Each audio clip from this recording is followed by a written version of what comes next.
অনেকেই আমাকে প্রশ্ন করে যে ভাই ফ্রিল্যান্সিং শুরু করার জন্য কোন কোন বিষয়গুলো থাকা অত্যন্ত জরুরি বা থাকতে হবে, মানে ম্যান্ডেটরি বিষয়গুলো জানতে চায় অনেকেই।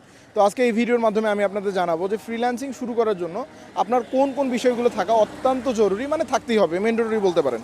ফ্রিল্যান্সিং শুরু করার জন্য প্রথমত যেটা আপনার থাকতে হবে সেটি হচ্ছে অবশ্যই আপনার ইচ্ছাশক্তি থাকতে হবে। আমি ইতিপূর্বে আলোচনা করছি, ইচ্ছাশক্তি হচ্ছে প্রথম কথা। এবং দ্বিতীয়ত যেটা থাকতে হবে একটি ভালো ইন্টারনেট কানেকশন, মানে একটি স্পিড, মোটামুটি ভালো স্পিডের ইন্টারনেট কানেকশন। আপনার যদি ইন্টারনেট কানেকশন না থাকে, আপনার মূল সোর্স কি?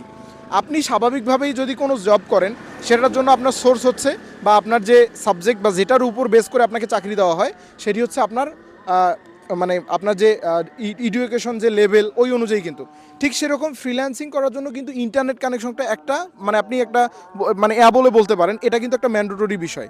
পাশাপাশি আপনার আরেকটি বিষয় অত্যন্ত জরুরি, সেটি হচ্ছে আপনার একটি ল্যাপটপ থাকতে হবে, ল্যাপটপ অথবা পিসি থাকতেই হবে। পাশাপাশি আরও অনেকগুলো বিষয় থাকতে হয়, সেই বিষয়গুলো অবশ্যই আপনি চেষ্টা করবেন রাখার। তার মধ্যে অন্যতম এই তিনটি বিষয় খুবই জরুরি, খুবই জরুরি, অবশ্যই থাকতে হবে। বাকি বিষয়গুলো আপনি চাইলে এমনিতেও ম্যানেজ করে নিতে পারবেন। আশা করি আপনারা সকলেই এই বিষয়গুলো মানে ম্যানেজ করার মাধ্যমে আপনারা এই ফ্রিল্যান্সিংয়ে আসবেন ইনশাল্লাহ। তো আজকে এই পর্যন্তই, দেখা হবে পরবর্তী ভিডিওতে। আসসালামু আলাইকুম রহমতুল্লাহ।